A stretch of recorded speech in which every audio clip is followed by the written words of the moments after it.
तेजस्वी यादव के बाद अगर आरजेडी की तरफ से किसी ने मोर्चा संभाला है तो वो है लालू यादव की प्रिय पुत्री रोहिणी आचार्य ने।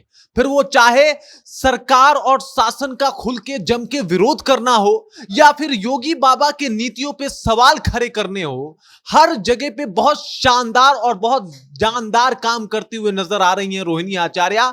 और रोहिणी आचार्य ने जिस ताबड़तोड़ तरीके से, चाहे वो लालू यादव के विरोधी हो या फिर सरकार में काम कर रहे मंत्री, उनका बखिया उधेर रही हैं, वो काबिले तारीफ है। अब क्या कुछ कहा है रोहिणी आचार्य ने, इससे हम आपको रूबरू कराएंगे, लेकिन उससे पहले मेरा नाम है रजत और आप देख रहे हैं जनता जंक्शन। हालांकि रोहिणी आचार्य को राजनीति में कदम रखे हुए अभी कुछ ज्यादा दिन नहीं हुआ, लेकिन उसके बाद भी जिस तरीके का सोशल मीडिया के ऊपर वो पोस्ट कर रही हैं, अपनी बातों को रख रही हैं, ये बताता है कि राजनीति में उनकी पकड़ जो है वो काफी मजबूत है। और तेजस्वी यादव के बाद कोई है अगर आरजेडी में जो लालू यादव के साख को आगे बढ़ा सकता है तो वो है रोहिणी आचार्य। वैसे भी रोहिणी आचार्य को लेकर कहा जाता है कि वो लालू यादव की सबसे प्रिय बेटी हैं, क्योंकि रोहिणी आचार्य जो है अपनी किडनी डोनेट करके लालू यादव को चर्चा में आई थी। और उसके बाद से यह माना जाने लगा था कि लालू यादव के लिए रोहिणी आचार्य कुछ भी कर सकती हैं। और जब उनका पोस्ट देखा जाता है तो यह प्रतीत भी होता है कि लालू विरोधियों को तो ये बिल्कुल भी बर्दाश्त नहीं कर सकती,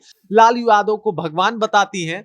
यही नहीं, सिर्फ लालू यादव की तारीफ नहीं बल्कि विपक्ष के कमियों को भी गिनवाती हैं, और क्या शानदार तरीके से गिनवाती हैं। अभी उन्होंने एक पोस्ट किया है 13 घंटा पहले।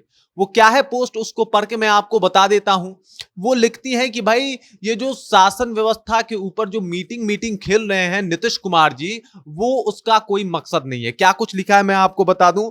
उन्होंने लिखा है कि वर्तमान में निरंतर बिगड़ती कानून व्यवस्था और बेलगाम बेतहाशा हो रही आपराधिक घटनाएं बिहार के लिए चिंता का विषय है। उसके बाद लिखती हैं कि मुख्यमंत्री जी के द्वारा कानून व्यवस्था की समीक्षा के लिए बुलाई गई अति महत्वपूर्ण बैठक से दोनों भाजपाई उप मुख्यमंत्री का नदारद होना क्या दर्शाता है। स्पष्ट है कि बिहार का बढ़ा हुआ क्राइम ग्राफ भाजपाइयों के एजेंडे में प्राथमिकता में नहीं आता है, और पूर्ववर्ती शासनकाल पर झूठा दोषारोपण करने वाले भाजपाई ये नहीं चाहते हैं कि बिहार में अपराध का सिलसिला थमे और अमन चैन का माहौल कायम हो। उसके बाद वो लिखती हैं कि भाजपा की सोच में ही उपद्रव, दंगे भड़काने, अशांति का माहौल कायम रखने का समावेश है, और अपनी इसी सोच के मद्देनजर भाजपा ये नहीं चाहते कि बिहार में अपराध पर अंकुश लगे। अब एक मीटिंग बुलाई गई थी नीतीश कुमार के द्वारा, जहां पे बिहार में बढ़ते क्राइम रेट को लेकर चिंता जताई गई थी और उसे कैसे ठीक किया जाए इसके ऊपर बातचीत किया गया था। लेकिन इसमें भाजपा के दो उप मुख्यमंत्री नहीं पहुंचे, दोनों उप मुख्यमंत्री नहीं पहुंचे, और इस बात को लेकर रोहिणी आचार्य ने एक जोरदार तंज भी करा है, और साथ ही साथ भाजपा के ऊपर, उनके मंशा के ऊपर सवालिया निशान भी खड़े कर दिए हैं। यह बात बताता है कि रोहिणी आचार्य उन सब जगह पे नजर भी रख रही हैं जिन पे उनको रखना चाहिए, वो पूरी जानकारी भी रख रही हैं, और सीधे सीधे तौर पे सम्राट चौधरी और विजय सिन्हा को आड़े हाथ लिया है। विजय सिन्हा, सम्राट चौधरी अपने भाषण, अपनी बातों की वजह से जाने जाते हैं। बिहार की राजनीति में इन दोनों की काफी पकड़ बताई जाती है, लेकिन इस बार जब रोहिणी आचार्य ने इनके ऊपर सवाल खड़े किए हैं तो यह लगता है कि रोहिणी आचार्य का भी जो राजनीति जानकारी है वो कमजोर नहीं है, और राजनीति